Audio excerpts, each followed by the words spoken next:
నమస్తే, నేను Ashok. Welcome to ప్రజా చైతన్యం. జగన్మోహన్ రెడ్డి తన లండన్ పర్యటన ఈరోజు ముగించుకుని ఆయన బెంగళూరుకు రానున్నారు. ఆ తర్వాత 5వ తారీఖున ఫీజు రియంబర్స్మెంట్ మీద ఒక ప్రకటన చేశారు. ఏదైతే ఫీజుల రియంబర్స్మెంట్కి సంబంధించిన అంశం ఉందో కూటమి సర్కార్ దానికి సంబంధించిన నిధులను రిలీజ్ చేయాలని చెప్పేసి వైసీపీ నేతలందరూ కూడా ధర్నాలు చేయనున్నారు. ఆ తర్వాత అసెంబ్లీకి కూడా జగన్మోహన్ రెడ్డి అటెండ్ అవుతారనేటువంటి ఒక వార్తలు కూడా జరుగుతున్నాయి. ఎందుకంటే ఇప్పుడు ఉన్నటువంటి ప్రస్తుత పరిస్థితిలో కూటమి సర్కార్ ఏదైతే ఎన్నికల మేనిఫెస్టోలు ఇచ్చినటువంటి హామీలను అమలు చేయలేమని చెప్పేసి తేల్చి చెప్పారు. దాన్ని అసెంబ్లీ వేదికగా కొట్లాడాలని చెప్పేసి కూడా జగన్మోహన్ రెడ్డి వైసీపీకి సంబంధించిన ఎమ్మెల్యేలు కూడా నిర్ణయించుకున్నట్టు తెలుస్తున్నారు. ఏపీ తాజా రాజకీయ పరిణామాలపైన ఈరోజు ఇంటర్వ్యూలో మాట్లాడదాం. ఇంటర్వ్యూలో నాతో పాటు పార్టిసిపేట్ చేస్తున్నారు అనలిస్ట్ పురుషోత్తం రెడ్డి గారు. పురుషోత్తం రెడ్డి గారు, నమస్తే. నమస్తే అశోక్ గారు. సో ఏంటి, జగన్ గారు లండన్ పర్యటన ముగియనుంది ఈ రోజుతో. ఆయన వస్తారు. వచ్చిన తర్వాత ఒక పిలుపునైతే ఇచ్చారు వైసీపీకి సంబంధించి ఫీజు రియంబర్స్మెంట్ సంబంధించి అంశము. ఆ తర్వాత అసెంబ్లీకి వెళ్ళే చర్చ కూడా ఒక పెద్ద ఎత్తున జరుగుతుంది. ఏంటి అలాంటి పరిణామాలు ఏమన్నా ఉంటాయా? జగన్మోహన్ రెడ్డి గారు లండన్ పర్యటన ముగించుకొని కొద్దిసేపటి క్రితమే బెంగళూరు ఎయిర్పోర్ట్ చేరుకున్నారు. బహుశా 2-3 రోజులు వారు బెంగళూరులో విశ్రాంతి తీసుకొని మంగళవారం సోమవారం పార్టీ ముఖ్యులతో సమావేశమై తదుపరి కార్యాచరణ ప్రకటిస్తారు. జగన్మోహన్ రెడ్డి గారి వ్యవహార శైలి లేదా దూరం నుంచి మనం పరిగణలో తీసుకుంటే జగన్మోహన్ రెడ్డి గారు లండన్ నుంచి ఇంకా సరాసరి ప్రజాక్షేత్రంలోకి వెళ్తాడు. అసెంబ్లీకి వెళతాడని నేను అనుకోవట్లేదు. అంటే నా వ్యక్తిగత అభిప్రాయం, ఆయన ఖచ్చితంగా అసెంబ్లీకి వెళ్ళకూడదని తీసుకున్న నిర్ణయాన్ని వ్యతిరేకిస్తాను. ఎందుకంటే అసెంబ్లీ అనేది ఇంపార్టెంట్. ఎమ్మెల్యేలకి ఒకరా ఇద్దరా హోదా 1 నిమిషం ఇస్తారా 10 నిమిషాలు ఇస్తారా అది ఇమ్మెటీరియల్. ఖచ్చితంగా సభ్యుడు వెళ్ళాలి, తమ అభిప్రాయాలు చెప్పాలి, అక్కడ చెప్పుకునే అవకాశం లేనప్పుడు బయట చెప్పాలి. ఇది నా స్టాండ్. ఖచ్చితంగా జగన్మోహన్ రెడ్డి గారు తీసుకున్న నిర్ణయాన్ని నేను వ్యతిరేకిస్తాను. అయితే జగన్మోహన్ రెడ్డి గారి వ్యవహార శైలి, జగన్మోహన్ రెడ్డి గారు ఎలా ఉంటారు ఒక నిర్ణయం తీసుకున్న తర్వాత అని అంచనా వేసే వ్యక్తిగా ఆయన అసెంబ్లీకి పోతాడని నేను అనుకోవట్లేదు. ఎందుకు అంటే ఒక విధానపరమైన అంశంతో ఆయన అసెంబ్లీకి వెళ్ళట్లేదు. అది విధానం ఏంటి? ఆయన తీసుకున్న విధానం. ప్రతిపక్ష నాయకుడిగా గుర్తిస్తే అసెంబ్లీకి వస్తాను, రాకపోతే రాననే పదం వాడరు. అసెంబ్లీకి ఎప్పుడు రావాలంటే నా ప్రతిపక్ష నాయకుడు. దానికి ఆయన చెప్పిన రీజన్ ఏంటంటే సరైన సమయం ఇవ్వరు. ఎందుకంటే మేము ఉన్న సంఖ్యాబలం ఆధారం చేసుకొని సంఖ్య ఇవ్వకపోతే అధికారం ప్రతిపక్షం 2 ఉంటుంది అసెంబ్లీలో. అధికార సభ్యులు ఎంతమంది ఉన్నా మీరు చెప్పేదానికి సావధానంగా ప్రతిస్పందించాల్సిన, వ్యతిరేకించడం లేదా సమర్థించడం ఉండే బాధ్యత ప్రతిపక్షానికి ఉంటుంది. కాబట్టి ఉన్నది మేము ఒకరే కాబట్టి, మిగతా 3 పార్టీలు మీరు గవర్నమెంట్ లో భాగం కాబట్టి సంఖ్యతో నిమిత్తం లేకుండా మాకు మాట్లాడే అవకాశం ఇవ్వాలి. అది ప్రతిపక్షం హోదా ఉంటే రూల్ ప్రకారం నాకు టైం వస్తుంది అనేది వారి యొక్క ఉద్దేశం. కాబట్టి అది ఇవ్వలేకపోతే నేను వచ్చినా పెద్ద ప్రయోజనం లేదు, 1 నిమిషం 2 నిమిషం ఇస్తారు, మీరు చెప్పదలుచుకుని చెప్తారు, దాని బదులు బయటే ఉంటారు అంటాడు ఆయన. ఇది ఆయన చెప్పదలుచుకుంది, చెప్పేశాడు, నిర్ణయం తీసుకున్నాడు. ఇప్పుడు ఆ నిర్ణయం భిన్నంగా ఆయన వచ్చాడు అనుకోండి, పొలిటికల్ గా భయపడ్డాడు జగన్ అంటారు కదా. కాబట్టి జగన్మోహన్ రెడ్డి గారు ఒక ప్రత్యేక పరిస్థితి ఏర్పడితే వచ్చే అవకాశం ఉంటుంది. అదేంటంటే ఆయన ప్రతిపక్ష నాయకుడిగా గుర్తించడం. ఇప్పటికి కూడా అది స్పీకర్ డిస్కషన్ పవర్స్ కింద ఉన్నాయి. అయితే స్పీకర్ గారు ఇంకా బయట ఏం మాట్లాడినా ఆన్ రికార్డ్ రిజెక్ట్ చేయలేదు. ఉదాహరణకు స్పీకర్ ని గుర్తించమని స్పీకర్ కి లెటర్ పెట్టారు, హైకోర్టులో పిటిషన్ వేశారు. బయట ఎన్ని మాట్లాడినా ఆన్ రికార్డు ప్రకారం మీకు ఇవ్వడానికి కుదరదు అని స్పీకర్ ఇంత చెప్పలేదు. పరిశీలనలో ఉన్నట్టే ఉంటుంది, కానీ బయట మీకు టెక్నికల్ గా 10% లేదు కాబట్టి ఇవ్వలేము అన్నట్టుగా ప్రభుత్వం మాట్లాడతాం. స్పీకర్ గారు ఇంకా మాట్లాడాల. అంటే ఇక్కడ నాకు ఒక డౌట్. ఇప్పుడు ఆల్రెడీ ప్రతిపక్ష హోదా కంపల్సరీ ఇవ్వాలంటే మినిమం ఎమ్మెల్యేలు ఉండాలని చెప్పేసి ఒక రూల్ ఉందని చెప్తున్నారు. కానీ వైసీపీ వాళ్ళు ఎక్కడ ఆ రూల్ లేదు, ప్రతిపక్షం అనే ఒక పార్టీ ఉంది కాబట్టి ఖచ్చితంగా ప్రతిపక్ష హోదా ఇవ్వాలి అని చెప్పేసి వైసీపీ డిమాండ్ చేస్తుంది. ఇక్కడ ఇద్దరి మధ్య ఎక్కడ కాంట్రడిక్షన్ వస్తుంది? అంటే సాంప్రదాయం, నిబంధనలు 2 ఉంటాయి అసెంబ్లీలో. సాంప్రదాయంగా మాత్రం 10% మారిపోయింది. భారత పార్లమెంట్ లో కానీ వివిధ అసెంబ్లీల్లో 10% అనే సాంప్రదాయాన్ని పాటిస్తున్నారు. అయితే రూల్ కాదు అది. ప్రతిపక్ష నాయకుడికి సంబంధించి అసెంబ్లీ రూల్స్ ఏం చెప్తాయంటే, ప్రతిపక్షం అంటే అధికార పార్టీతో రాజకీయంగా విభేదించే పక్షంగా ఉండాలి. 2 ఆ విభేదించే పక్షాలలో గ్రూప్ లో మేజర్ గా ఉండాలి. 3 స్పీకర్ గారు నిర్ణయం తీసుకోవాలి. అయితే ఫస్ట్ పాయింట్ రాజకీయంగా విభేదించే పక్షంగా ఉండాలి. రాజకీయంగా విభేదించడం అంటే ప్రభుత్వంలో భాగంగా ఉండకూడదు, అపోయింట్ గా ఉండాలి, మిత్రపక్షం ఉండకూడదు అఫిషియల్ గా అసెంబ్లీలో. నెంబర్ 1. నెంబర్ 2, ఉన్న గ్రూపుల్లో అంటే కొన్ని సందర్భాల్లో 2-3 పార్టీలు కూడా ఉంటాయి అది అపోజిషన్ లో. దాంట్లో మేజర్ గ్రూప్ ఉదాహరణకు ఒక వైసీపీకి 11 ఉన్నాయి, సిపిఐ సిపిఎం ఒకటో 2 3 వచ్చున్నాయి అనుకోండి, అప్పుడు 3 అపోజిషనే. కానీ మేజర్ గ్రూప్ వైసీపీ కాబట్టి వైసీపీకి ఇవ్వాలి, అంటే మేజర్ గ్రూప్ కి ఇవ్వాలి అపోనెంట్ లో. మూడో పాయింట్ స్పీకర్ డెసిషన్ తీసుకోవాలి. ఈ 3 ఉన్నాయి. అయితే సాంప్రదాయంగా మాత్రం 10% ఉన్నమాట వాస్తవం.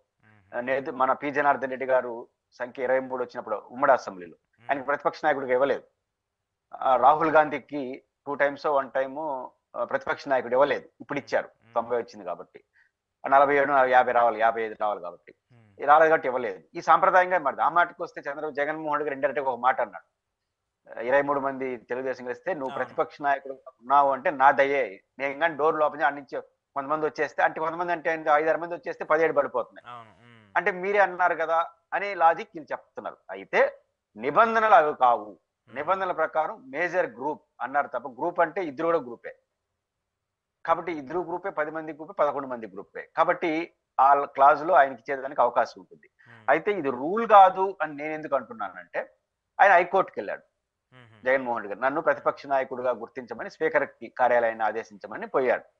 హైకోర్టు నోటీస్ ఇచ్చింది. హైకోర్టు వెంటనే కట్ చేయలేదు కదా, ఎట గుర్తిస్తారయ్యా 10% నీకు లేదు అని కట్.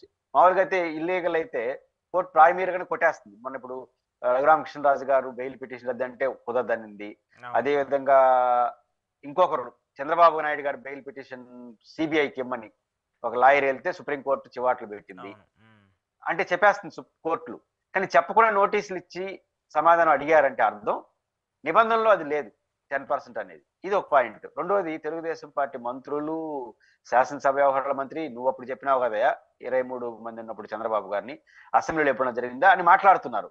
ఇప్పుడు సింపుల్ గా స్పీకర్ కార్యాలయం నుంచి జగన్మోహన్ రెడ్డి గారు ఒక అప్లికేషన్ పెట్టున్నాడు, మేజర్ అపాయింట్మెంట్ కాబట్టి నిబంధనల ప్రకారం నాకు ఇమ్మని. కోర్టు నుంచి నోటీస్ వచ్చింది, కోర్టుకు ఒక సమాధానం. జగన్ కి ఒక సమాధానం చెప్పచ్చు, అయ్యా బాబు తెలుదా రూల్స్, సబ్ రూల్ పలానా సబ్ రూల్ ప్రకారం పలానా పేజీ నెంబర్ ప్రకారం నీకు 10% లేరు కాబట్టి అసెంబ్లీకి ప్రతిపక్షం గుర్తించలేను. మీరు యాజ్ ఎ ఫ్లోర్ లీడర్ గా, as a group of leader గా, 300 ఎమ్మెల్యే కదా, 11 మంది కూడా గ్రూపే, గ్రూప్ లీడర్ గా వస్తే గ్రూప్ లీడర్ కున్న వెసులుబాటు ఇస్తాము అని ఆన్సర్ చేసేవచ్చు కదా స్పీకర్. ఎందుకు పెండింగ్ పెట్టుకున్నారు?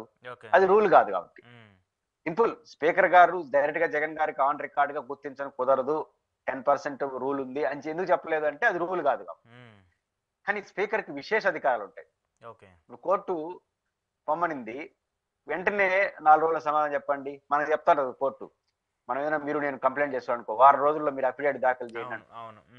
కానీ స్పీకర్ కార్యాలయం అట్లా ఆదేశించలేదు. స్పీకర్ కి రాజీనామాలు ఉపసంహరించుకోవడం కానీ, తిరస్కరించడం కానీ ఇట్లాంటి విషయాల్లో డిస్క్రిప్షన్ పవర్స్ ఉంటాయి, విశేష అధికారాలు ఉంటాయి. ఆ విశేష అధికారాలను ఉపయోగించుకొని వారు ఎప్పుడైనా చేయొచ్చు. మీకు రాజశేఖర రెడ్డి గారు ముఖ్యమంత్రిగా ఉన్నప్పుడు సురేష్ రెడ్డి గారు అనుకుంటా స్పీకర్, టిఆర్ఎస్ ఎమ్మెల్యేలు రాజీనామా చేశారు, ఒక 10 మందో 12 మందో. దాదాపు కొన్ని నెలల పాటు ఆమోదం చేయాల, ధర్నాలు చేసేవాళ్ళు మేము ఆమోదించండి. కరెక్ట్ గా వాళ్ళు ఎలక్షన్ పెట్టాలన్నప్పుడు ఆమోదించి పడేస్తారు. అంటే ఈ విశేష అధికారాలు స్పీకర్కి ఉంటాయి. 6 నెలల, సంవత్సరం కోర్టు కూడా కుదరదండి, స్పీకర్ని ఆదేశించలేమని. కాబట్టి నేను అనుకుంటుంది జగన్మోహన్ రెడ్డి గారి అప్లికేషన్ పరిశీలనలోనే ఉంటుంది, పరిశీలిస్తానే ఉంటారు. బయటికి మాత్రం నీకు చట్ట ప్రకారం 10% లేదు అని అంటుంటారు. వీళ్ళు ఎక్కడుంది అని అడుగుతారు. ఈ తతంగం నడుస్తూ ఉంటుంది. జగన్ గారు ఇంకా దాని గురించి పేచి పెట్టుకోవడం, ఇంకా మీరు నిర్ణయం తీసుకోవడం, పెట్టుకుపోవడం అది ఓకే, ఆయన వ్యక్తిగతానికి సంబంధించిన వ్యవహారం. కానీ ఇప్పుడు ఆల్రెడీ కూటమికి సంబంధించి వాళ్ళు ఇచ్చినటువంటి అంశాల మీద కొంత వ్యతిరేకత ఉంది, వాళ్ళే డైరెక్ట్గా అమలు చేయలేమని చెప్పారు. కాబట్టి అసెంబ్లీలో జగన్మోహన్ రెడ్డి మాట్లాడటం వల్ల, అసెంబ్లీలో జగన్మోహన్ రెడ్డి వాటి మీద ఫైట్ చేయడం వల్ల జనాల్లో ఇంకా ఒక పాజిటివ్ అట్మాస్ఫియర్ ఉంటుంది కదా, ఆయన మన కోసం మళ్ళీ అసెంబ్లీకి వెళ్ళి కొట్లాడుతున్నారు ఈ ప్రజా సమస్యల మీద అనేటువంటి ఒక ఇంటెన్షన్ అయితే డ్రా చేయగలరు కదా. No doubt. నాట్ ఓన్లీ ఇప్పుడు వ్యతిరేకత వచ్చింది కాబట్టి పోవడం కాదు, ఒక బాధ్యత ప్రాథమికంగా సభ్యులతో హోదాతో సంబంధం లేకుండా వెళ్ళాలి. బట్ ఆ విషయంలో మన వైఖరి స్పష్టం. బట్ జగన్మోహన్ రెడ్డి గారు పొలిటికల్ అనలిస్ట్ గా మనం మీ వ్యవహార శైలి నా వ్యవహార శైలి పట్ల నాకు అంచనా ఉండాలి కదా. పాయింట్ ఏంటంటే పోవడం మంచిదా కాదా, పోతాడా అని చర్చ చేయడం జరగచ్చు. ఇప్పుడు నేనైతే వ్యక్తిగతంగా పోవాలి, అసెంబ్లీకి పోకూడదని తప్పనే మొదటి నుంచి చెప్తున్నాను. కానీ అదే నా అసెస్మెంట్ ఏంటంటే, ఒకసారి జగన్మోహన్ రెడ్డి గారు ఒక డెసిషన్ తీసుకున్న తర్వాత ఇంకా ఆ డెసిషన్ కట్టుబడి ఉంటాడు. ఇప్పుడు వెళితే ఒక ప్రతిపక్ష నాయకుడిగా ఉన్న వెసులుబాటును గుర్తించేసాను, ఆయన పోక తప్పదు, ఇష్టం లేకపోయినా పోవాలి. ఎందుకంటే నువ్వు చెప్పినట్టే ప్రతిపక్ష నాయకుడు గుర్తించగా రావా అంటారు. ఆ ఒక్కటైనా పొలిటికల్ గా డెసిషన్ తీసుకొని తెలుగుదేశం పార్టీ స్పీకర్ కార్యాలయం కానీ ఒక నిర్ణయం తీసుకునేస్తే ఆయన అనివార్యంగా పోవాలి. ఎందుకంటే మీరే చెప్తున్నారు కదా నన్ను ప్రతిపక్ష నాయకుడు గుర్తుంటే వస్తానని చెప్పి. ఉమ్, కాబట్టి ఇప్పుడు రా అనొచ్చు. ఆ ఒక్క పాయింట్ జరిగితే జరుగుతుందని నేను ఇప్పట్లో అనుకోను. ఉమ్, కానీ జరిగితే మాత్రం ఆయన వెళ్తాడు. అదర్ దెన్ ఆయన వెళ్ళడు. పైపించు ఆయనకున్న అసలు వెసులుబాటు మీరేమంటారు? అసెంబ్లీ వేదికగా ఇప్పుడు అక్కడికి సంక్షేమ వెళ్ళి పథకాలు కొట్లాడితే బెటర్ ప్రభుత్వం ఉంటది కదా. కొట్లాడితే బెటర్ కదా అని అంటారు కదా. ఉమ్, జగన్ ఏం మార్గాన్ని ఎంచుకుంటాడు? అసలు ఇంకా వ్యతిరేకత ప్రారంభం కాకముందుగానే అసెంబ్లీలో ప్రభుత్వం చేసేదాన్ని ప్రెస్ మీట్లు పెట్టి మాట్లాడాడు ఉమ్, మొన్న అసెంబ్లీ సమావేశాలు. అవును. దాదాపు సక్సెస్ అయినాడు ఆ విషయంలో. ప్రభుత్వాన్ని ఈజీగా అంటే అసెంబ్లీ అంటే ఏంటి, ఒకప్పుడు ఇప్పుడు నువ్వేం మాట్లాడతావు నేనేం మాట్లాడుతున్నావు డిస్కషన్ వెళ్ళాలి. ఇప్పుడు మీడియా పెరిగిపోయింది, ప్రతి ఒక్కరి చేతిలో సెల్ ఫోన్ వచ్చేసింది, యూట్యూబ్ చేసినాయి. ఇప్పుడు మెయిన్ డిబేట్లు చూడట్లా, మనలాంటి సోషల్ మీడియా డిబేట్లే బాగుపోతున్నాయి. అవును. ఇది ప్రజలకు సమాచారం పంపడమే కదా. ఉమ్, ఉమ్, కాబట్టి అసెంబ్లీ వేదికగా 1 గంట మాట్లాడితే లైవ్ ఇస్తున్నారు. ఉమ్, ఇంట్లో కూర్చొని ప్రెస్ మీట్ పెట్టినాడు, అదే లైవ్ ఇస్తున్నారు. పైపించి ఇక్కడ ఇంటరప్ట్ చేసేవాడు లేడు. ఉమ్, చెప్పదలుచుకుని సూటిగా చెప్తా ఉండొచ్చు 1 గంట సేపు. ఓకే. కాబట్టి ఈ రెండు నెరవేరుతోంది కదా రాజకీయంగా కర్తవ్యం. ప్రభుత్వం మీద ప్రెజర్, తను అసెంబ్లీలోకి వెళ్ళకపోయినా రోజు అసెంబ్లీ జగన్నామ స్మరణ జరుగుతా ఉంది. ఉమ్, ఉమ్, కాబట్టి అసెంబ్లీలో ఆయన గురించి చర్చిస్తున్నారు, నేను బయట మాట్లాడారు, సరిపోయింది. రెండోది, ఇప్పుడు మీరు అన్నట్టు కొంత వ్యతిరేకత స్టార్ట్ అయింది. ఉమ్, రెండోది, అసెంబ్లీలో ఇప్పుడు ప్రభుత్వం కొంత సంక్షేమ పథకాలపైన కొంచెం తన వైఖరిని చెప్పుకుంటా వస్తోంది. ఉమ్, ఇప్పుడు జగన్మోహన్ గారు ఈజీలో జనానికి వెళ్ళేసి ఈ ప్రభుత్వం మోసం చేసింది, వాళ్ళే చెప్పేస్తున్నారు, గతంలో నేను చెప్పాను కదా, ఇట్లాంటి బాధ్యత లేని ప్రభుత్వం అసెంబ్లీ ఎట్లా నిర్వహిస్తుందో మీకు తెలుసు, కాబట్టి నేను మీ దగ్గరికి వస్తున్నాను అనుకోండి, క్లిక్ అయిపోతాడు కదా. ఓకే. నైతికంగా కరెక్ట్ కాదు, నేను దాన్ని కాదన్ను. కానీ రాజకీయ కోణంలో చూసినప్పుడు ఆయనకి ఇది ఇంకొంచెం పెరిగేది తప్ప. ప్రభుత్వం మీద వ్యతిరేకత పెరిగేసరికి ప్రతిపక్ష నాయకుడు అసెంబ్లీలో ప్రశ్నిస్తున్నాడా, ఉమ్, మా ముందుకు వస్తున్నాడా, జనం చూడరు. ఉమ్, అదే ప్రభుత్వం మీద వ్యతిరేకత రాలేదనుకోండి, ఈ నైతికత గుర్తొస్తుంది, ఏమయ్యా అసెంబ్లీకి పోవచ్చు కదా, నేను ఎందుకు ఎన్నుకున్నాను. వ్యతిరేకత స్వరం పెరిగింది అనుకోండి ప్రజల్లో, మా దగ్గరకు వస్తాడు, ఇంకా సంతోషం, ఆడబోయి ఏం చేస్తారు, వాళ్ళే ఎదులేదు అంటారు జనం. ఉమ్, కాబట్టి ఈ చేంజ్ కూడా ఈ చేంజ్ జరుగుతున్న నేపథ్యంలో జగన్మోహన్ రెడ్డి గారు మళ్ళీ ఆయనకున్న వ్యవహార శైలి చూసినా, జరుగుతున్న పరిణామాలు చూసినా, జగన్మోహన్ రెడ్డి గారు అసెంబ్లీకి వెళతాడు. ఒక్క సమయంలో తప్ప లీడర్ ఆఫ్ అపోజిషన్ గుర్తిస్తే మినహాయించి ఆయన వెళ్తాడని నేనైతే అంచనాతో లేను. ఓకే. ఏంటి బడ్జెట్ సంబంధించి రేపు ఒకవేళ ప్రవేశపెడితే ఈ స్కీములకు సంబంధించి, హామీలకు సంబంధించి బడ్జెట్ని ఎలకోట్ చేసే పరిస్థితి ఉంటుందో, దాని మీద కనీసం ఆ బడ్జెట్లో ఏంటి ఎలా ఉందనేది కూడా పెట్టే అవకాశం ఉంటుంది. ఎందుకంటే ఇప్పుడు క్లారిటీగా చెప్పేశారు కదా ప్రస్తుతం పరిస్థితులు ఎలా ఉందనేది. బడ్జెట్ మాయాజాలాలు ఎలా ఉంటాయంటే, ఒకప్పుడు బడ్జెట్ అంటే అర్థం దాంట్లో పద్దులు ఉంటాయి, వ్యవసాయానికి ఎంత, వివిధ డిపార్ట్మెంట్ల వారిగా ఉంటాయి.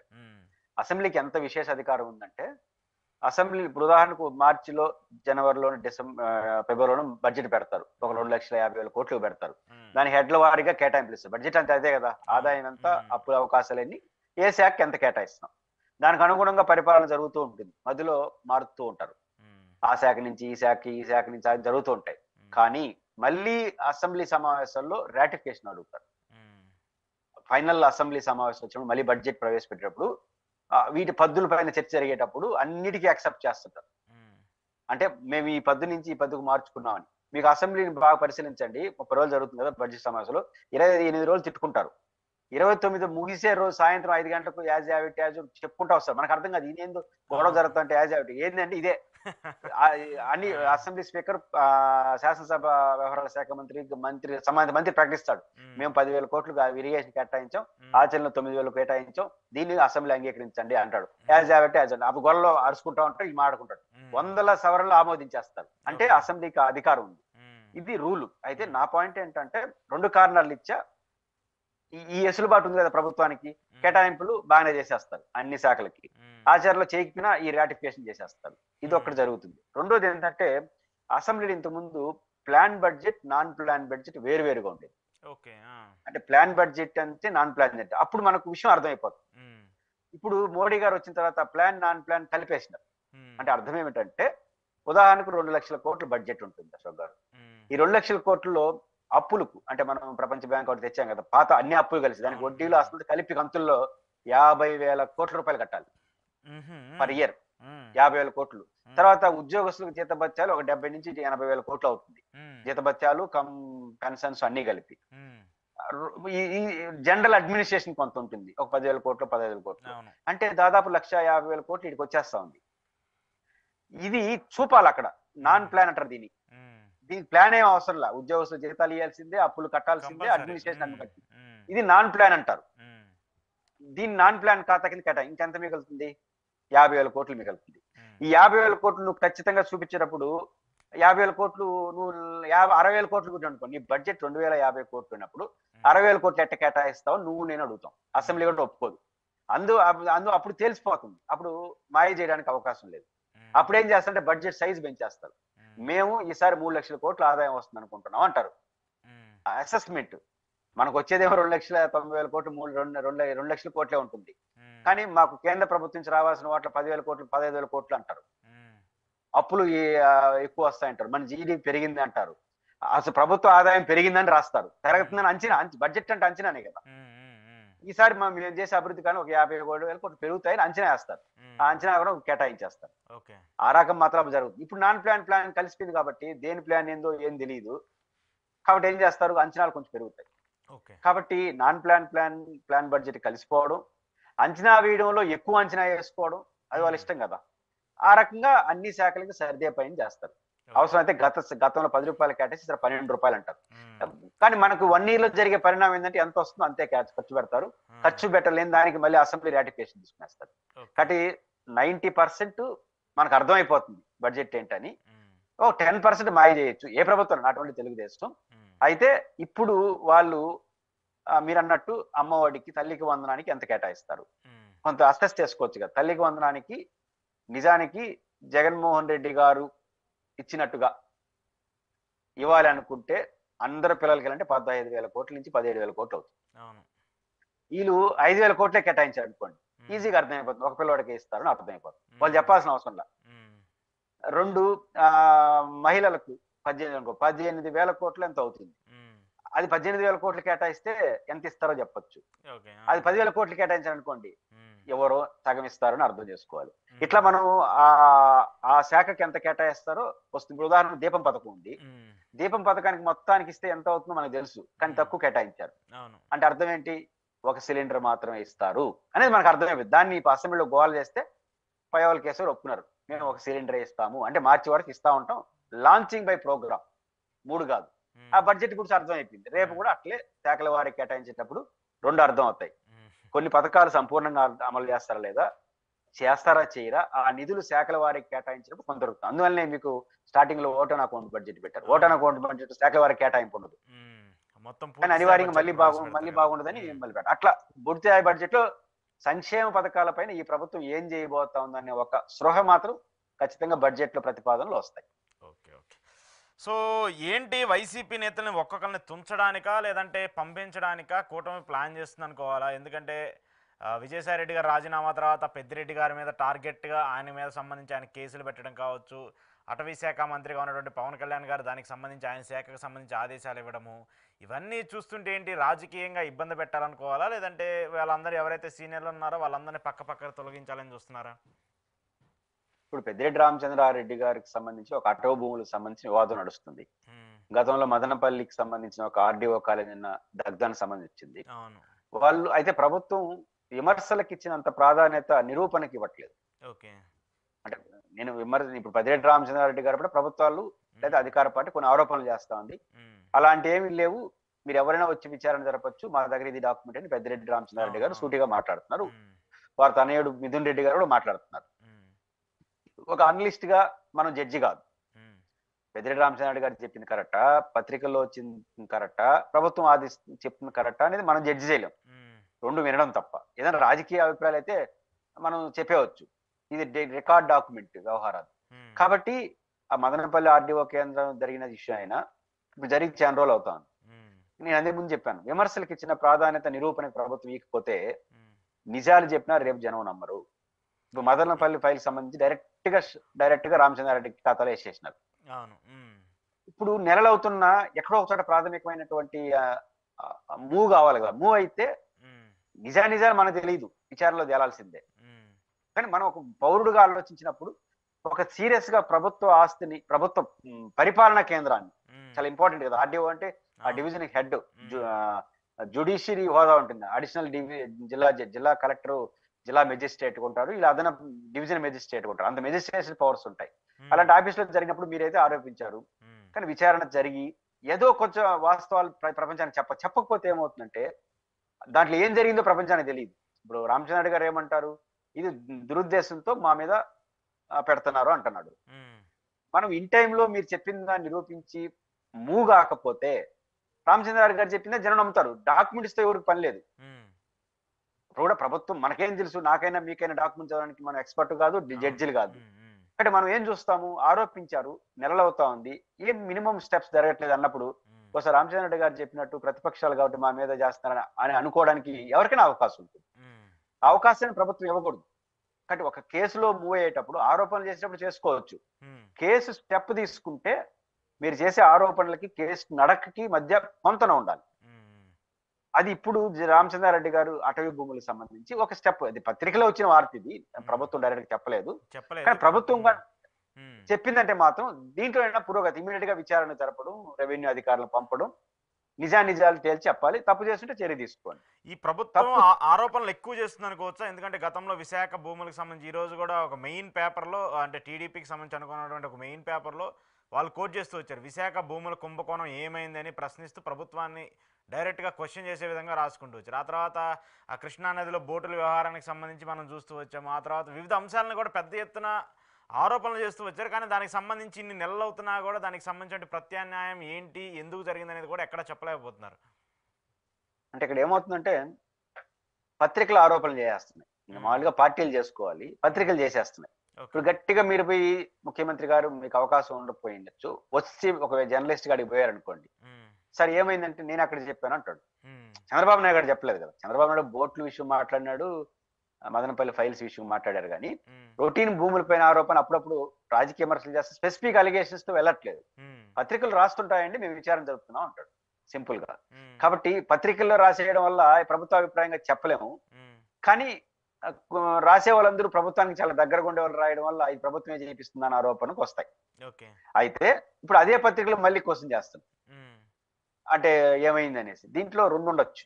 ఉమ్, ఒకటి, ప్రభుత్వం త్వరగా చేయాలనే కోరిక వాళ్ళకు ఉండొచ్చు సదరు మీడియాకి. రెండోది కూడా ఉంటుంది, ఉమ్, అదేంటంటే ప్రభుత్వం కక్ష సాధింపులు చేస్తా ఉందని ప్రతిపక్షం అంటుంది కదా.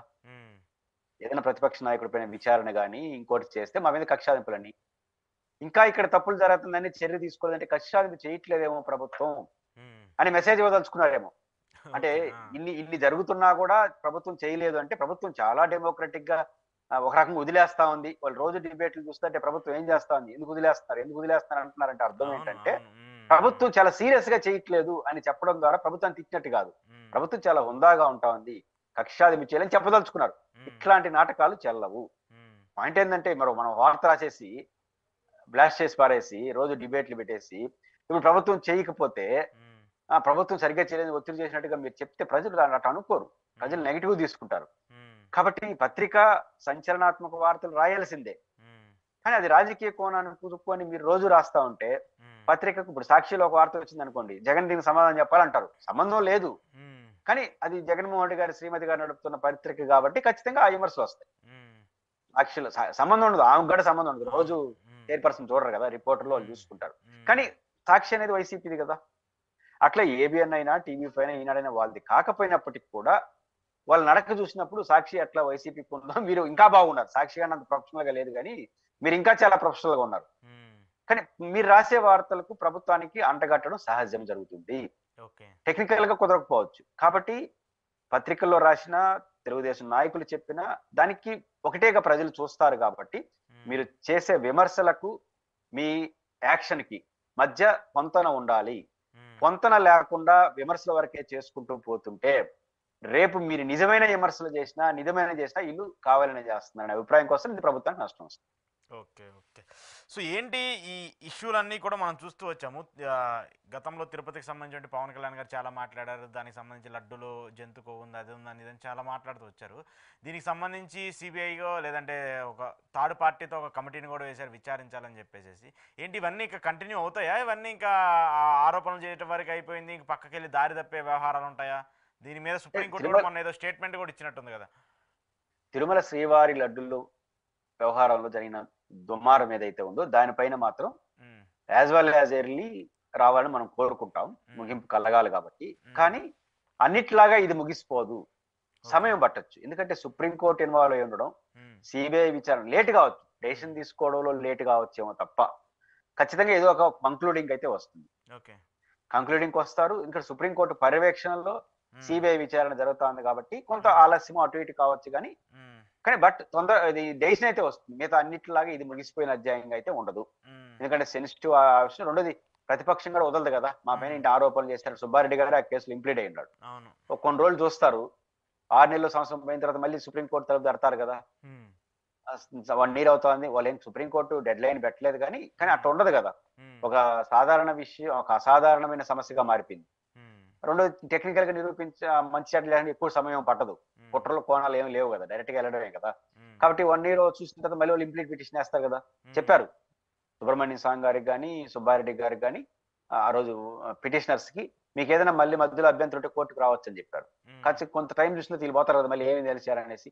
అంటే కత్తి ఒత్తిడి ఉంటుంది, రాజకీయ కోణం కూడా ఉంటుంది కాబట్టి త్వరగా రావాలని కోరుకుంటా, బట్ వస్తుంది. అయితే పవన్ కళ్యాణ్ గారు చేసిన వ్యాఖ్యలు ఈ విచారణలో భాగంగా ఉండదు. పవన్ కళ్యాణ్ గారు చేసింది ఇప్పుడు పాతది కదా. పాతదైనా కానీ ఆయన ఇచ్చినటువంటి స్టేట్మెంట్స్, ఆయన చేసినటువంటి వ్యాఖ్యలు చాలా పెద్ద ఎత్తున దుమారంగా మారాయి. ఇప్పుడు ఈరోజు తేలిపింది పవన్ కళ్యాణ్ గారికి. నేను మన ద్వారా విజ్ఞప్తి చేసేది ఏంటంటే, పవన్ కళ్యాణ్ గారు కొన్ని విషయాల్లో హుందాగా ప్రవర్తించడంతో పాటు ఆవేశపూరితంగా మాట్లాడినా ఏదైనా తీవ్రమైన సమస్య వచ్చినప్పుడు విత్డ్రా చేసుకుంటుంటాడు. కొన్ని సందర్భాల్లో క్షమాపణ కూడా చెప్పేస్తాడు. ఉదాహరణకు మనకు హోంమంత్రి హోంశాఖ విషయంలో జరిగినప్పుడు ఆయన కొంచెం ఫీల్ అయినాడు. రాష్ట్రంలో ఇట్లాంటి వాతావరణం ఉంది, మాకు ఇబ్బందిగా ఉంది, ఆలోచించి చెప్పేసినాడు. ప్రభుత్వానికి నష్టం వచ్చినా చెప్పేశాడు. అట్లే ఇప్పుడు మొన్న జగన్మోహన్ రెడ్డి గారు గ్రీన్ కో ప్రాజెక్ట్ సంబంధించి కర్నూలు కొంచెం హుందాగా మాట్లాడినాడు. నేను వారికి విజ్ఞప్తి చేసేది ఏంటంటే, ఆయన చేసిన వ్యాఖ్యల్ని ఆయన ఉపసంహరించుకుంటే మంచిది. ఎందుకంటున్నానంటే, పవన్ కళ్యాణ్ గారికి స్వభావం ఉంది, అది ఉపసంహరించుకుంటాడు నిజం తెలిస్తే. ఇప్పుడు ఉదాహరణకు మొన్న మరణాలకి ముఖ్యమంత్రికి సంబంధం లేదు, 6 మంది చనిపోయారు కదా, అది ఎవరు నిర్లక్ష్యం వహించారో వాళ్ళది సమస్య. డైరెక్ట్ గా మనకు పేరుందంటే ఈఓ పేరు, అడిషనల్ ఈఓ పేరు, చైర్మన్ పేరు, ఏది పడితే మాట్లాడలేదు. అంటే వాళ్ళ పాత్ర నిర్లక్ష్యంలో ఉండొచ్చా, యాక్సిడెంట్ లో ఉండొచ్చా చూసుకొని చెప్పాలి. ముఖ్యమంత్రికి పవన్ కళ్యాణ్ గారికి అసలు సంబంధమే ఉండదు, సబ్జెక్టే కాదు, రాజకీయ విమర్శలు ఎవరైనా చేయొచ్చు. అలాంటి ఇష్యూలో దాని విషయంలో నైతిక బాధ్యత తీసుకుని పవన్ కళ్యాణ్ గారు క్షమాపణ చెప్పినాడు. అంటే ఒక రెస్పాన్సిబిలిటీ పర్సన్ గా వాళ్ళు కూడా క్షమాపణ చెప్పమని సలహా ఇచ్చినాడు. ముఖ్యమంత్రి గారు కూడా ఒక భక్తురాలకి వెళ్ళి సారీ అని చెప్పినాడు. సారీ అమ్మా, జరగడం జరిగింది అని. అంటే వాళ్ళ సంబంధం లేకపోయినా ఈ విషయంలో నేరుగా వాళ్ళే ఛార్జ్ చేశారు కాబట్టి పవన్ కళ్యాణ్ గారు. ఇప్పుడు మనకు రికార్డుగా కొన్ని మీడియాలో వచ్చిన కథనాలు కానీ జరుగుతున్న పరిణామాలు చూసినప్పుడు అది ఇప్పుడే తేలిపోతా ఉంది. ఏది పవన్ కళ్యాణ్ గారు లక్షల వ్యవహారం. అదేంటంటే, తిరుమల తిరుపతి దేవస్థానం ట్రస్ట్ బోర్డు బొమ్మన కరుణాకర్ రెడ్డి గారు చైర్మన్ గా ఉన్నప్పుడు ఒక తీర్మానం చేసింది. అదేంటంటే, అయోధ్యకు రామాలయాన్ని ఆవిష్కరణ జరుగుతుంది కాబట్టి ఆ శుభ సంబంధంగా ఇది కూడా హిందూ దేవాలయం కాబట్టి అక్కడ వచ్చిన భక్తులకు శ్రీవారి లడ్డులను ఉచితంగా ఇవ్వాలి, 1,00,000 లడ్లు పంపిస్తాం అంటే ఒక బాధ్యతగా పార్ట్ అండ్ పార్ట్ గా చూడాలని చెప్పి కరుణాకర్ రెడ్డి గారి బోర్డు తీర్మానం చేసింది. దాన్ని అందరూ స్వాగతించారు. ఆ తర్వాత అదే బోర్డులో హోరా గారు, గౌరవ్ బోరా అనుకుంటాను, బోర్డు మెంబర్ ఆయన, పత్రికల్లో వచ్చిన కథనం మేరకు మీకు అది ఆ క్లిప్పింగ్ కూడా పంపిస్తాను. ఆ వచ్చిన గౌరవ్ బోరా గారు అనుకుంటా బోర్డు మెంబర్, ఆ రోజు బోర్డు మెంబర్ ఆయన. అంటే ఇప్పుడు కూడా ఆయన బోర్డు మెంబర్ అట ప్రజెంట్ కూడా.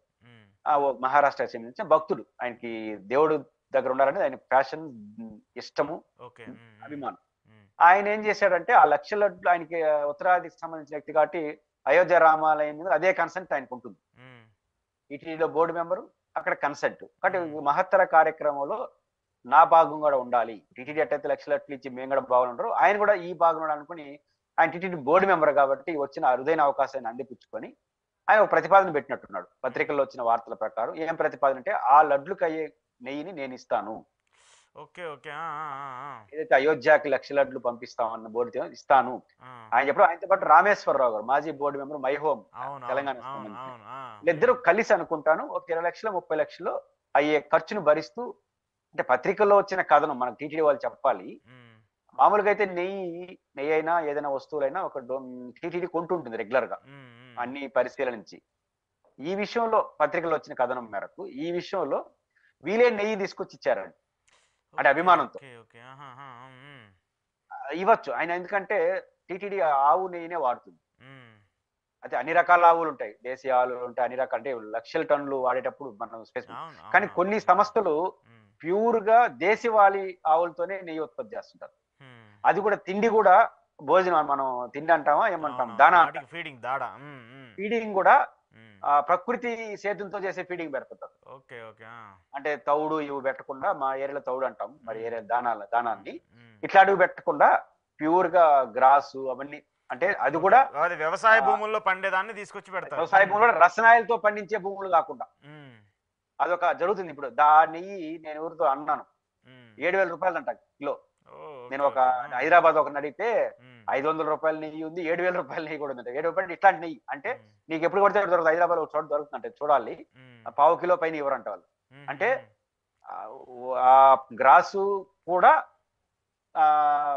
ప్రకృతి వైద్యంతో వ్యవసాయం, అంటే రసాయనాలు వాడరు, ఎరువులు వాడరు, మామూలు దాంతో వాడతారు. అట్లా తయారు చేసే గ్రాసు వాడి దాంతో దేశవాళీ ఆవులు పెట్టి దాంతో ఉత్పత్తి అయ్యే పాల ద్వారా వచ్చే నెయ్యిని తీసుకొచ్చి ఇచ్చాడు అని నేను అంత ప్రేమగా అంత అభిమానంగా తీసుకొచ్చి ఇచ్చాడు అని టీటీడీకి ఆయన ఆ రోజు అది జరుగుతుంది చర్చ, నాకు కరెక్ట్గా తెలియదు. బట్ ఆయన డబ్బు ఇచ్చినాడు, ఆ ఖర్చు ఆయన భరించాడు. లడ్లుకి అయ్యే మొత్తాన్నో లేదా లడ్లుకి అయ్యే నెయ్యినో ఆయన ఖర్చు భరించాడు, ఇది ఫ్యాక్ట్. కాబట్టి ఇది చేశాడు, అది వార్తలు వచ్చినాయి. ఇంత శ్రద్ధ తీసుకుని ఆయన తీసుకొచ్చి పెట్టాడు, ఆ లడ్డుల్ని అయోధ్యకు పంపించారు. మరి ఇప్పుడు పవన్ కళ్యాణ్ గారు ఆ మాట అనేసాడు కదా, కాబట్టి ఇప్పుడు ఎవరిని బాధ్యత అవుతారు? ఒకళ్ళు నిజంగా పవన్ కళ్యాణ్ గారిని చెప్తే ఆయన కదా బాధ్యత అవుతాడు, ఆయన ఇచ్చిన నెయ్యి కదా ఇది. బోర్డు మెంబర్ ఇప్పుడు వ్యక్తి కదా. రెండోది, ఒకవేళ నేను అనుకుంటుంది పవన్ కళ్యాణ్ గారు దురుద్దేశంతో చెప్పుకుంటాడని నేను అనుకోను. ఎట్లుంటుందంటే ఇప్పుడు పవన్ కళ్యాణ్ గారు ఇప్పుడు మన వైఎన్ఆర్ గారి కేసు లింక్ పెట్టి నేను చెప్తున్నాను. పవన్ కళ్యాణ్ గారు ఫార్మల్ గా జగన్మోహన్ రెడ్డి గారితో రాజకీయంగా విభేదించే వ్యక్తి. అప్పటికే ముఖ్యమంత్రి చంద్రబాబు నాయుడు గారు లేదా అధికారంలో ఉన్న వాళ్ళు లడ్డుల్లో ఇట్లా జరిగిందనే మెసేజ్ ఇచ్చేశారు. ఆ తర్వాత పవన్ కళ్యాణ్ గారు మాట్లాడారు, ముఖ్యమంత్రి గారి స్థాయిలో మాట్లాడారు. రాజకీయంగా ఆయనకి జగన్మోహన్ రెడ్డి గారి పట్ల వ్యతిరేకత ఉంది, ప్లస్ ఆయన తప్పు చేస్తారని ఆయన నమ్ముతాడు, పవన్ కళ్యాణ్ గారు నమ్ముతాడు. ఈ రెండు మైండ్ లో ఉంది. మీలాంటి వాడు నాలాంటి వాడు ఆయన దగ్గరగా ఉండేవాళ్ళు, సార్ అప్పుడు అయోధ్య పంపించిన 1,00,000 లడ్లు కూడా ఇట్లాంటివి ఉండొచ్చేమో, బహుశా ఆయన అటు చెప్పేసి ఉంటారు అనుకుంటున్నాను. లేదా పవన్ కళ్యాణ్ గారు దురుద్దేశంతో చెప్తుంది కాదు, లేదా ఆ 1,00,000 లడ్లు ఎవరో ఇండికేషన్ ఇచ్చారు, ఆయన దాన్ని మాట్లాడారు. దాన్ని ఖచ్చితంగా అవును కదా, ముఖ్యమంత్రి గారు చెప్పుకున్నారు, మనకు జగన్ గారు అలాంటి వాడని అభిప్రాయం ఆయనకి ఉంది, కాబట్టి ఇది చేసినాడు అది కూడా చేస్తుంటాడు కానీ చెప్పేస్తుంటాడు. అదేదో ఆయన నమ్మే చెప్పేసినాడు వీళ్ళందరూ ఇచ్చిన సమాచారంతో. అది నేను అనుకుంటున్నాను. వైఎన్ఆర్ గారు ఎందుకు లింక్ చేస్తారు? వైఎన్ఆర్ గారు కూడా ఆ రోజు మన కోటేశ్వరరావు గారు కొన్నారు, ప్రోటోకాల్ ఉంది, ఆ ప్రోటోకాల్లో షెడ్యూల్ ఇచ్చారు, ఆ షెడ్యూల్లో కొన్ని జరగలేదు. కానీ టీటీడీ వాళ్ళు ఏమంటారంటే అడ్జస్ట్మెంట్ అంటారు, అది చేయొచ్చు. ఈ గ్యాప్ ఉంటుంది కదా, మనకు వచ్చిన సమాచారం ప్రకారం మనం వార్తను ప్రజెంట్ చేసాం. అప్పుడు ఏం చేయాలి? టీటీడీ వాళ్ళు మనకు నోటీస్ ఇస్తే ఇది జరిగింది అనుకుంటే క్రాస్ చెక్ చేసుకొని అవసరం మా వార్తల్లో ఇట్లా ప్రజెంట్ చేశామండి, బట్ టీటీడీ ఇచ్చిన వివరాలు అవసరం రిజెంట్ అంటారు, క్షమాపణ వరకు కూడా పోవాల్సిన అవసరం లేదు. మాకు వచ్చిన సమాచారం ప్రకారం ప్రోటోకాల్ ప్రకారం ఇది మాకు కనపడలేదు కాబట్టి ఆ రోజున్న సమాచారం మేము ప్రజెంట్ చేసినాం, బట్ టీటీడీ విజన్ చాలా సంతృప్తికరంగా ఉంది, మేము అట్లా ప్రజెంట్ చేస్తుండాల్సింది కాదు, నిజం ఇది, భక్తులు దీన్ని స్వీకరించని చెప్తాం. అది పత్రికకి అది ఉన్నటువంటి గొప్ప విషయం. కాబట్టి ఆ రకంగా వైఎన్ఆర్ గారి కేసుని చూస్తాను నేను. The same time Pawan Kalyan గారు కూడా నేను ఈ సందర్భంగా చేసే విజ్ఞప్తి అదే, మీరు దురుద్దేశంతో చెప్పారని నేను అన్ను, మీకున్న సమాచారంతో వచ్చిండొచ్చు ఆ రోజున్న వాతావరణం రీత్యా, కానీ ఇది కనపడుతుంది కాబట్టి మీరు ఎట్లా ఉప ముఖ్యమంత్రి గారే ఉన్నారు కాబట్టి మీరు టీటీడీతో కూడా మాట్లాడుకొని, ఇప్పుడు పత్రికల్లో వస్తున్నది ఒకటి నిజం, ఆ గౌరవ్ బోరా గారు డబ్బులు ఇచ్చారు, అది కన్ఫర్మ్. ఇతర విషయాల చర్చ కూడా నిజమైంటే చాలా మంచి నెయ్యి కదా, ఇట్లాంటి నెయ్యి మనం వాడలేం కదా, అట్లాంటి నెయ్యి వాడి పవిత్రంగా 2-3 కలిసి మంచి ఉద్యోగం చేశారు కాబట్టి ఈ సమాచారం నిజమైంటే పత్రికలు వచ్చింది. పవన్ కళ్యాణ్ గారిని నేను వైసీపీ వాళ్ళగా క్షమాపణలు చెప్పమని ఇది నేను అన్నాను, నేను అలా ఉండాల్సింది కాదు, అట్లాంటి ఒక ప్రకటన కానీ పవన్ కళ్యాణ్ గారు ఆయన కానీ ఈ సమాచారం వెళ్తే ఖచ్చితంగా చెప్తాడు. ఎందుకంటే ఇట్లాంటి చేస్తే రాజకీయాల్లో హుందాతనం. ఎస్, మనం రాజకీయాల్లో ఉన్నప్పుడు మీ మీద కోపంతో నా మీద కోపంతో వచ్చిన ఆవేశంతో ఒక మాట చెప్పేస్తాం, అంతకుముందు దురుద్దేశంతో చేస్తారు, ఇదే అజెండాగా వాళ్ళపైన కఠినంగా ఉంటారు, వాళ్ళకి మినహాయింపు లేదు. కానీ పవన్ కళ్యాణ్ గారు అయోధ్య లాంటి విషయంలో ఒక సమాచార లోపంతో చెప్పుకుంటాడని అనుకుంటున్నాను. ఇప్పుడు ఈ సమాచారం బయటకు వచ్చింది కాబట్టి సమన్వయం చేసుకొని విత్డ్రా చేసుకుంటే చాలా హుందాగా ఉంటుంది. బహుశా చాలా సమస్యలకు ఆంధ్రప్రదేశ్ లో హుందాతనం వచ్చే అవకాశం మరి చూడాలి, ఏం జరుగుతుందో చూడాలి దీనికి సంబంధించి. రైట్ సార్, కంక్లూడ్ చేస్తూ ఒక పాయింట్ ఏమని చెప్తారా? కొంతమంది వైసీపీ ఎమ్మెల్యేలని తీసుకెళ్లాలని చెప్పేసో, లేదంటే వైసీపీ ఉన్నటువంటి కొంతమంది ఖాళీ చేయాలని చెప్పేసి పూర్తి స్థాయిగా జగన్మోహన్ రెడ్డి తొక్కు పెట్టాలనా, లేదంటే వాళ్ళందరినీ కూడా తీసుకోవాలని చెప్పేసి కొన్ని చర్చలు జరుగుతున్నాయని కూడా మీడియాలో పెద్ద ఎత్తున చర్చ జరుగుతుంది. కొంతమంది వైసీపీ ఎమ్మెల్యేలు ఉన్నటువంటి రాజ్యసభకు సంబంధించిన వ్యక్తులు కూడా విజయసాయి రాజీనామాతో వాళ్ళు కూడా వెళ్ళిపోతారని ఒక పెద్ద ఎత్తున ప్రచారం జరుగుతుంది.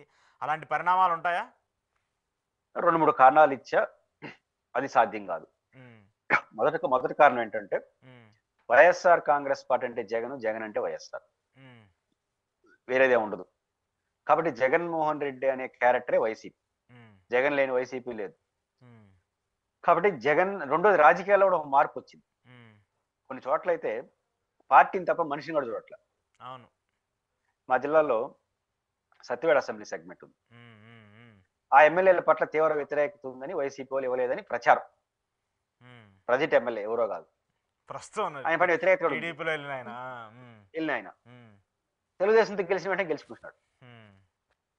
మనిషిని చూడాల జనం, పార్టీనే చూశారు. జగన్ గారు వద్దనుకున్నారు, చంద్రబాబు గారు రావాలని వేసేసినారు. ఆడ పోటీ చేసేవాడు ఎవడో కూడా చూడాల. అట్లాంటి ఇప్పుడు చిత్తూరు ఎమ్మెల్యేగా శ్రీనివాసులు గారు ఉన్నారు, ఆర్ఎన్ఎస్ శ్రీనివాస్. ఇప్పుడు తిరుపతి ఎమ్మెల్యే వారు జనసేన. చిత్తూరు ఎమ్మెల్యే కానీ తిరుపతిలో పోటీ చేశారు. ఆయన పార్టీ కదా, వైసీపీ చేసిన మంచి అట్లకి ఆయన కూడా బాధ్యత ఉంటుంది కదా. కానీ పార్టీ మారిన వెంటనే గెలిచినాడు. అది 64,000 ఓట్ల మీద గెలిచినాడు. ఎక్స్పెక్ట్ చేయని మెజార్టీ. అంటే అర్థం ఏమిటి? ఇప్పుడు వర్తమాన రాజకీయాల్లో చంద్రబాబు నాయుడు గారు, జగన్ గారు, పవన్ కళ్యాణ్ తప్ప, పార్టీ వాళ్ళ నాయకత్వంలో పార్టీని తప్ప మనుషులు చూడట్లేదు. కాబట్టి జగన్ అనేదే పార్టీ కాబట్టి అక్కడి నుంచి కొంతమంది వ్యక్తులు పోతే ఏదో అయిపోతుంది అనేది భ్రమ, మారిన పరిస్థితులు. ఇది జనరల్ ఒపీనియన్. పర్టికులర్ వైసీపీలో ఇంకా ప్రత్యేకం. జగన్ గారు అయితే ఇంకేకంగా జగనే, అది ప్రాంతీయ పార్టీ. ఈ కారణం వచ్చి జరగదు. గతంలో కొన్ని ఎక్స్పీరియన్స్ ఉన్నాయి. 23 మంది ఎమ్మెల్యేలు వెళ్ళారు, ఏమైంది? ఏమీ జరగలేదు. ఆ 23 మంది దాదాపు అందరూ ఓడిపోయినట్టున్నారు. ఆ తర్వాత సీట్లు తెచ్చుకున్నారు. అంటే ఇది ఒక ఎక్స్పీరియన్స్. పార్టీల్లో చీలికలు, పార్టీ నుంచి వెళ్ళిపోతే ఆ పార్టీలు బలహీన పడతాయనేది జరగని పని అనేది మనకు అర్థం అవుతాను. ఇది రెండో పాయింట్. మూడో పాయింట్ ఏంటంటే, నిండా మున్నోడికి సరిలేదంటారు కదా. ఇప్పుడు వైసీపీ పరిస్థితి, ఆ వైసీపీ పరిస్థితి ఏంటంటే 40% ఓట్లు అది ఒక అసర్టు. 11 మంది ఎమ్మెల్యేలు గెలవడం ఒక అవమానం. నైతిక స్థిరం ఏందో 150 సీట్లు ఏంది 11 అనేది ఒక అవమానం, ఒక బలహీనత. అదే బలం కూడా. ఇంక పోతే ఇంక పోయేది ఏమి లేదు. ఎట్లా పోవాలి? 151 నుంచి 11 పడిపోవడమే బలహీనం. ఇప్పుడు 11 మందిలో 10 మంది పోయారనుకో, ఒకరు ఉంటే 2 ఉంటాయి. 11కి ఏమో 2 తేడా అయింది, 2కి తేడా అయింది. 2 ఘోర పరాజయాన్ని పొందారు. ఆ ఘోర పరాజయమే పెద్ద డిసడ్వాంటేజ్. ఇంకా ఆయన పోయినాడు, ఈయన పోయినాడు, అంతకుమించి పోయేదేం లేదు.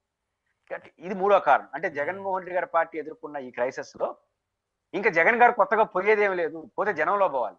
జనం సింపతి వస్తుందేమో కదా వెళ్ళిపోయినా జగన్. కాబట్టి జగన్మోహన్ రెడ్డి గారిని బలహీనపరచాలంటే తెలుగుదేశం పార్టీ ఆ పార్టీ నాయకులను కొనుక్కుంటేనో, ఆ పార్టీ నాయకులను తీసుకుంటేనో, ఐచ్ఛికంగా ఆ పార్టీని చీలిక వచ్చినా జగన్ గారిని నష్టం చేయలేరు. ఎందుకంటే జరగాల్సిన నష్టం జరిగిపోయింది.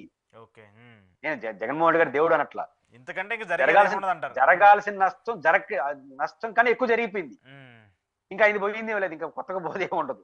ఆ రీత్యా చూసుకున్నా ఇంకా ఆయన పార్టీ ఫిరాయింపులో పార్టీ నుంచి తీసుకోవడం ద్వారా జరగదు. నేను ఇంతకు ముందు 2 కారణాలు అయితే వ్యక్తికి ప్రాధాన్యత లేదు. మొత్తం చంద్రబాబు గారు, జగన్ గారు, పవన్ కళ్యాణే. వాళ్ళని వాళ్ళ పార్టీని గుర్తుని తప్ప ఎవరు చూడట్లేదు.